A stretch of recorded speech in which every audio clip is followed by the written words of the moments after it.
थोड़ा सा गड़बड़ हो गया आज, शायद थोड़ा टफ हो गया, मुझे लगा नहीं था, पर मैं शायद डिकोड करूंगा तो आप लोग जो मैं जैसा इंटरप्रेट कर रहा था आप लोग समझेंगे। अच्छा, ये इमेज जो है इसी में सारा आंसर छुपा हुआ है। Okay. वो सरकारी कंपनी बोल के शायद मैंने आपको थोड़ा ज्यादा कंफ्यूज कर दिया।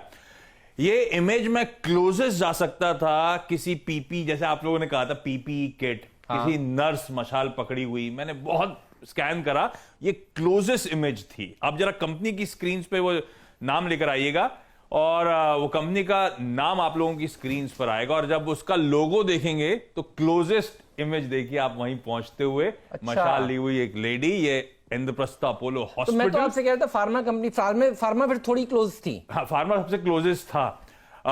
अब ये कंपनी को मैंने पहला जो लोगो दिया था वो सरकार का एम्बलम क्यों दे दिया था उसको भी समझिए। तो अपोलो हॉस्पिटल्स दरअसल इस कंपनी के प्रमोटर्स हैं और साथ साथ दिल्ली सरकार सही है, इस कंपनी में जॉइंट पार्टनर है। तो दोनों के स्टेक्स हैं और दोनों पार्टनर्स को मैंने स्क्रीन पे दिखा के समझाने की कोशिश करी थी कि यहां तक आप पहुंचेंगे। सॉरी, थोड़ा सा टफ हो गया। आज अपोलो हॉस्पिटल में भी तो खबर आई हुई है। बिल्कुल सही बात कर रहे हैं। तो इंद्रप्रस्थ मेडिकल कॉर्पोरेशन आज का जैकपॉट शेयर है। इंटीग्रेटेड हेल्थ केयर फैसिलिटीज के लिए इसका एक प्रमोटर अपोलो हॉस्पिटल्स वैसे ही जाना जाता है, जो आज खबरों में भी है। और जॉइंट ये अलग से लिस्टेड इसलिए क्योंकि जेवी था दिल्ली सरकार और अपोलो हॉस्पिटल्स के बीच में। प्रमोटर्स 51% स्टेक ओन करते हैं, कोई शेयर प्लेज नहीं है। अपोलो हॉस्पिटल्स एंटरप्राइज का 22%, गवर्नमेंट ऑफ दिल्ली का 26% है। इसके अलावा प्रताप रेड्डी, उनकी डॉटर्स सब इंडिविजुअली इस कंपनी में स्टेक्स ओन करते हैं। और नॉन प्रमोटर्स में एक नाम चमकता हुआ आपको नजर आएगा, एचडीएफसी लिमिटेड, जो करीब करीब 7% स्टेक इस हॉस्पिटल का ओन करते हैं। सालों से एक रेंज में कामकाज हो रहा है। आप देखिए कितनी भी लंबी चार्ट उठा लीजिएगा, पर अब लग रहा है समय आ रहा है इस तरह के स्टॉक्स में तेजी का, और मल्टीपल रीजन है ऐसा मानने का।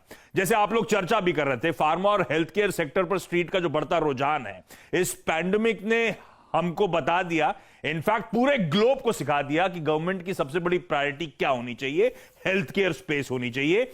और राज्यों ने जो अपने फंड्स थे हेल्थ केयर में पूरी तरह से इस पैंडेमिक के बीच में डाइवर्ट करे थे। मुझे पता चला था जब मैंने वीएसटी टिलर्स के मैनेजमेंट को न्यू ईयर कंपनी में बुलाया था, तब उन्होंने कहा था कि साहब सब्सिडी पेमेंट्स ही नहीं हो पा रहे क्योंकि सारे स्टेट ने सारे फंड जो हैं हेल्थ केयर की तरफ डाइवर्ट कर दिए। ये कंपनी का धंधा इंद्रप्रस्थ अपोलो हॉस्पिटल, वीरू और शैल सर बताएंगे आपको, नई दिल्ली में मथुरा रोड है, उसमें सरिता विहार में है। ये international standard medical care new Delhi में प्रोवाइड करने के लिए जानी जाती है और मल्टीपल स्पेशलिटीज एक रूफ के अंदर, जिसमें transplants, cardiology, oncology, neurology, orthopaedic departments के लिए जानी जाती है।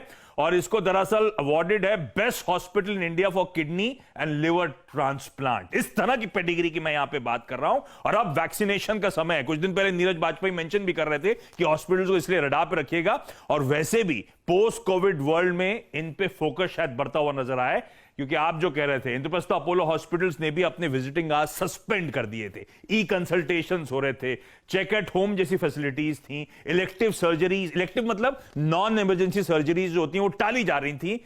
अब स्लोली धंधा नॉर्मलसी की तरफ बढ़ रहा है। इनफैक्ट कहा जा रहा है बहुत तगड़ी पेंट अप डिमांड है जो अब हॉस्पिटल्स के आती हुई नजर आएगी। इसका एक प्रमाण आपके सामने क्वार्टरली नंबर्स में ऑलरेडी नजर आएगा। जब Q2 में हल्का हल्का लॉकडाउन खुल रहा था, उसी समय रेवेन्यूज में ऑलरेडी 50% का जंप इस कंपनी ने दिखा दिया था। और इंद्रप्रस्थ अपोलो हॉस्पिटल्स का मार्केट कैपिटलाइजेशन केवल आज भी 525 करोड़ रुपए का है। बहुत स्ट्रॉन्ग रिटर्न रेशियो, ROC 20% के ऊपर, ROEs 18% के आसपास।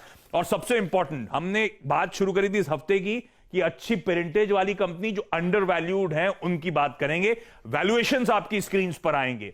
अपोलो ये सब FY20 की EPS पे कर रहा हूं मैं प्रोजेक्शंस पे जा ही नहीं रहा हूं। उसके बाद आप देखिएगा वैल्यूएशन स्क्रीन पर। अपोलो के वैल्यूएशंस कहां का, डायरेक्टर साहब वैल्यूएशंस वाली प्लेट स्क्रीन पर लेकर आइएगा। Apollo 73 time, Narayana Hrudayalaya 114 time, doctor Lal PathLabs 83 times, Metropolis 78 times, Thyrocare 62 times, और ये हमारा इंद्रप्रस्थ मेडिकल जो है केवल 12 टाइम्स पे समय कामकाज करता हुआ। इस तरह का मैसिव अंडरवैल्यूएशन, इस तरह की मैसिव मिस प्राइसिंग है। और हां, कंफर्ट इस बात से बढ़ेगा कि ऑफ लेट इस कंपनी की प्रॉफिटेबिलिटी बढ़ रही है। वो जो प्रॉफिट के आंकड़े डॉक्टर साहब ने दिखाए थे, FY20 में 50-55% का जंप था प्रॉफिट्स में। तो अगर मैं प्रोजेक्शंस लगा देता तो कंफर्ट वैल्यूएशन से और बढ़ जाते। तो रडार पर रखिए इंद्रप्रस्थ मेडिकल कॉर्पोरेशन को। और एक बात ध्यान रखिएगा, कुछ दिन पहले SBI का टॉप मैनेजमेंट हमारे चैनल पे आया था, रिवेंज टूरिज्म की बात करी थी और IRCTC कैसे भागा था। यह कंपनी जानी जाती है, जो हम लोग बात करते हैं मेडिकल टूरिज्म की, उसके लिए काफी सारे फॉरेन टूरिस्ट यहां पे आते हैं खास तौर पे इलाज के लिए। मुझे लगता है इस तरह की कंपनी को आज आपने आईआईटी का पेपर सेट किया है तो काफी लोग इसको क्रैक नहीं कर पाए, तो सबको हाँ, लेवल sorry, प्लेइंग फील्ड मिलेगी। जनरली जो लोग क्रैक कर जाते हैं वो फिर होता क्या है, वो गैप अप हो जाता है स्टॉक। तो आज ये खुलने के बाद गैप अप आपको होता हुआ नजर आएगा, ये बढ़िया बताया आपने। और छोटी टिकट साइज का शेयर है, मैं देख रहा हूं इसका 52 वीक हाई है 69 रुपीज का, और 69 का अपर सर्किट है, माफ कीजिएगा, 52 वीक हाई है 65 का। तो मैं इसको नोट कर लेता हूं, ये स्टॉक रडार पर रहने वाला